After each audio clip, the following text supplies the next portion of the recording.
Mati kan? Berarti mati itu mengerikan apa menyenangkan? Mesti kamu tidak berani menjawab. Meskipun secara ilmu kamu berani, tapi secara rasa agak berani kan? Saya ulang lagi ya, yang bisa menghentikan keburukan atau potensi keburukan itu apa coba? Apa? Kematian. Berarti kematian itu menyenangkan atau menyusahkan? Apapun kamu tidak berani jawab karena kamu agak-agak duniawi itu kelihatannya. Tapi secara ilmu, kamu tahu kan kalau mati itu tidak buruk-buruk banget. Karena apa? Itu akhir dari segala keburukan. Sehingga Nabi ngajarkan kalimat itu begitu luar biasa. Allahumma ahyini maka natil hayatu khairan li wa tawaffani maka natil wafatu khairan li. Nabi melihat dunia itu begitu indah. Ya Allah, kalau saya ini hidup, anggap saja hidup ini ziyadatan li fi kulli khairin, menjadi modal saya menambah segala kebaikan. Jika suatu saat saya mati, anggap mawon rohatan li min kulli syarrin, itu akhir dari segala keburukan saya. Sehingga mati hidup ya baik karena di situ kita bisa berkontribusi beramal soleh. Mati juga baik karena mengakhiri segala keburukan. Nabi nate ngendikan lagi, ajaban li amril mu'mini inna amrohu kullahu khair. Orang mukmin itu mengagumkan, semuanya baik. In asobathu na'ma syakara fakana khairan lah.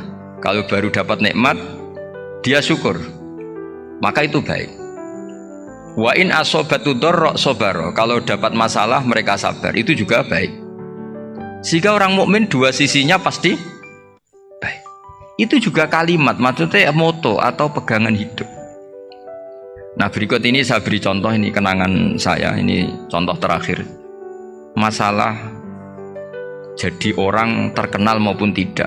Di sini dicontohkan Imam Ghazali di halaman 367 di kitab saya 367 juznya 3 di kitab Ihya Ulumuddin. Di sini beliau cerita betapa untuk menjaga ikhlas sebaiknya orang itu tidak terkenal, tidak syuhrah, tidak terkenal. Oke, itu kita sepakat ya, karena kalau terkenal mungkin orang dipaksa publik dengan tanda kutip untuk selalu berbuat baik, tapi karena jaim lah, jaga image atau apa. Tapi ketika dibalik pertanyaannya, kamu rela yang terkenal itu orang nggak benar, sementara yang orang benar itu nggak terkenal. Lalu masyarakat taunya yang tidak benar. Kalau pertanyaannya dibalik gitu, orang baik wajib terkenal enggak? Kalau pertanyaannya dibalik seperti itu, dokter yang benar tidak terkenal, yang malpraktek terkenal. Kamu ingin kondisi seperti itu? Nggak ingin kan? Kampus yang bagus nggak terkenal, kampus yang bagus nggak terkenal, yang nggak bagus. Nah, artinya apa? Gara-gara olah kata, olah pikiran, ini logika jadi rubah. Lagi-lagi apa? Jawaban itu ada di kata-kata sebetulnya. Makanya bab-bab seperti ini tidak usahlah kita berdebat, berpolemik. Sebaiknya orang itu humul, menutup diri, apa sebaiknya orang terkenal, itu nggak perlu seperti itu. Sudah terserah Tuhan saja. Makanya saya mulai dulu ngaji sampai sekarang itu ya tidak punya punya ikon tertentu atau punya website tertentu, enggak. Sudah terserah pangeran. Sudah, saya juga tidak sok suci materialistik atau enggak, ya tidak mikir saya. Bukan apa-apa ya, karena saya ini kiai, jadi biasa urusannya sama Allah, tidak sama makhluk. Jadi pusing kalau sama sarah-sarahnya makhluk itu pusing. Meskipun rektor kalau nasihati saya pasti tidak saya terima, itu tetap makhluk, itu sudah ada ngefek kalau saya itu sudah ada itu. Bukan karena saya sombong, ya memang makhluk betul gitu, bukan cuma nasibnya bejo aja, tapi makhluk tetap makhluk. Saya beri contoh ya, ini makalah yang ditulis Imam Ghazali ya, i'lam aslahakallah anna aslal jah wa intisarus sayyid atau sayyidi wal istihar bahwa mazmum itu balil mahmudu al-khumulu illa man syaharahu wa ta'ala linasri dini min ghairi takallufi talabi syuhrati minhu. Jadi kalau kamu ingin ibadah kamu selamat, ya kamu jangan terkenal. Tapi resikonya adalah kalau kebaikan itu tidak terkenal, maka gak dikenali. Kalau gak dikenali berarti masyarakat hanya punya percontohan yang tidak baik, karena yang baik tidak terkenal. Jadi itulah ulama-ulama dulu. Jadi apa-apa itu dibanding-bandingkan. Kemudian nanti kelihatan, jawabannya itu kelihatan. Jadi ulama dulu itu biasa ngarang misalnya afatun nikah. sisi negatifnya nikah. Harus ngurmat istri, harus macam-macam. Kalau terlantar itu ya dosa. Seperti tadi Pak Marsudi cerita, kalau orang ngapalkan Quran itu takut lupa. Kalau lupa itu jadi dosa. Pertanyaannya, kalau semua orang takut lupa, takut dosa, semua orang nggak hafal Quran karena potongan-potongan lupa. Cara berpikir tidak seperti itu. Kalau berpikir ya namanya hafalan ya inginnya hafal, kan nggak ingin lupa. Nah nanti kalau takdirnya lupa karena hal-hal yang dimaklumi oleh syariat itu nggak yang termasuk dosa. Yang dosa itu lupa tak liwiri udhrin syar'iyyan, lupa yang tidak ada sebab yang apa? Syar'i. Tapi lupa bawaan EQ-nya tidak bagus, lupa bawaan sering dibentak. Oh itu nggak masalah karena bawaannya orang tertekan itu ya lupa. Coba kamu hafal Quran, terus punya kredit jatuh tempo, pas hari itu aku yakin nggak cerdas sudah. Itu bawaannya orang tertekan tuh pasti lupa. Jadi ya saya teruskan ya. Jadi terus ada makalah yang sangat bagus sekali tentang itu. Saya baca ya. Wa yadullu ala dzalika anna Allah azza wa jalla amaral anbiya'a bi idharil amali lil iktida wa khassahum bi mansibin nubuwah. Wala yajuzu ayyudhanna bihim annahum khurrimu afdolal amalen. Jadi orang yang terlalu mendewa-dewakan khumul itu menutup diri. Oke itu baik, karena dengan khumul, dengan menutup diri Anda tidak riya, Anda tidak pamer. Tapi kata Imam Ghazali, kamu juga harus ingat, di antara syaratnya Nabi itu harus mengumumkan kalau beliau itu seorang Nabi. Harus memaklumatkan kalau beliau seorang Nabi supaya bisa diikuti. Caranya sholat harus diumumkan, sehingga Nabi itu mengatakan harus jamaah.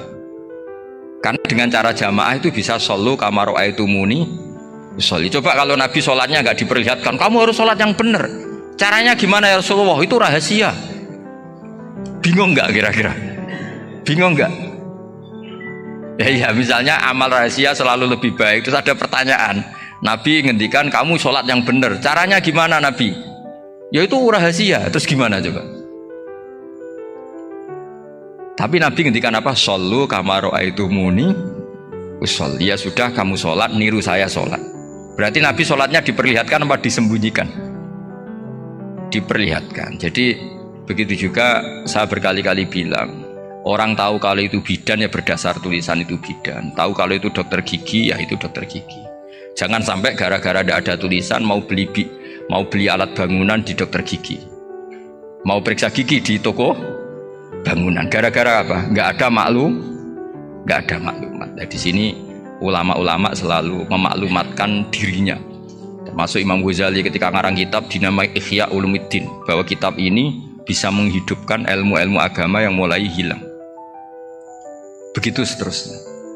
Jadi ini ngaji ya. Jadi orang itu harus ngerti ya. Jadi jangan nuruti emosi sendiri atau logika sendiri bahwa saya suka humul, ya monggo, agama Islam menyediakan sarana itu. Uzlah itu ya punya sisi kebaikannya sendiri. Tapi syuhrah terkenal asal tidak nuruti nafsu juga punya sisi kebaikannya sendiri. Setidaknya umat ini punya satu master kebaikan yang mudah diakses. Tapi tadi saya ulang lagi, jangan karena hadzun nafsi, jangan karena kepentingan pribadi. Makanya di sini disebutkan wa yadullu ala dzalika ay ala syuhrah anna Allah ta'ala amarul anbiya bi idharil amal lil iktida.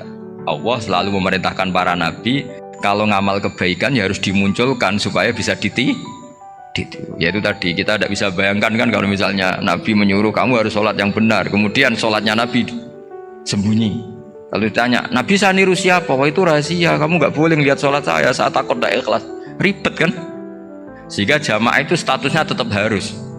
Nah bedanya harus ini ulama berpendapat harus yang apa? Fardu kifayah. Tapi fardu itu maknanya harus. Tapi bukan berarti kalau nggak jamaah sholatnya nggak sah, nggak. Tapi statusnya jamaah tetap apa? Harus. Nah barokahnya harus ini orang yang baru sholatnya langsung benar karena ada yang diikutin. Coba kalau mantan dukun baru sholat terus sholat sendiri, itu mesti mirip mantra ya. Karena dia tidak ada master percontohannya. Tapi barokahnya ada master, orang paling bodoh pun kalau sholat ya benar, karena standar ada komandonya, ada imamnya. Sehingga Imam Ahmad malah berpikir keras, syarat sahnya sholat itu harus jamaah. Cara pikirannya Imam Ahmad. Keras sekali beliau. Sehingga kalau orang sholat sendiri kok ada orang lain yang maunya berjamaah harus bayar, orang itu harus bayar demi sahnya sholat. Itu madzhabnya Imam Ahmad. Tapi kalau madzhab Syafi'i hanya mengatakan fardu kifayah, yang kalau satu komunitas, jadi tak baca lagi biar dapat berkahnya Imam Ghazali, asirru afdalu minal alaniyati. Terus kata sebagian ulama, al alaniyah itu afdal minas sirri. Terus diperbandingkan baik yang mana amal dipertontonkan sama ndak. Terus kata Imam Ghazali, kalau orang itu bisa jaga tidak riya, maka sebaiknya dipertontonkan karena kebaikan harus yang muncul, bukan yang tidak baik yang muncul. Makanya ketika memaklumatkan diri sebagai ingin jadi generasi khairah ummah, itu kalau diterjemah itu kan wow, khairah ummah, umat terbaik. Itu kan kayak agak angkuh. Tapi nggak apa-apa, itu nggak apa-apa. Masa kita kampanye siap degradasi moral, kan ya lucu kan. Masa jualan gitu kan ya lucu. Kita memang ingin mengkhidmati ummah, berbakti dengan umat, membantu supaya jadi generasi khairah ummah. Nggak apa-apa, dimaklumatkan supaya dengan itu umat punya sarana. Oh, kalau ingin jadi khairah ummah, kuliah di sini. Jangan lalu enggak gitu. Ya sama kita dokter, maklumatkan saja dokter gigi, dokter kandungan, dokter bedah. Sehingga orang kalau mau bedah ya jangan ke dokter kandungan. Jadi barokahnya maklumat ya. Jadi saya mohon sekali ini, saya sendiri sebetulnya orang yang nggak siap terkenal sebetulnya, tapi ya sudah terserah Allah saja. Kalau itu cara Allah menyebar kebaikan, ya monggo. Pokoknya kita tawakal saja sama Allah Subhanahu wa Ta'ala. Ya, saya kira demikian. Assalamualaikum warahmatullahi wabarakatuh.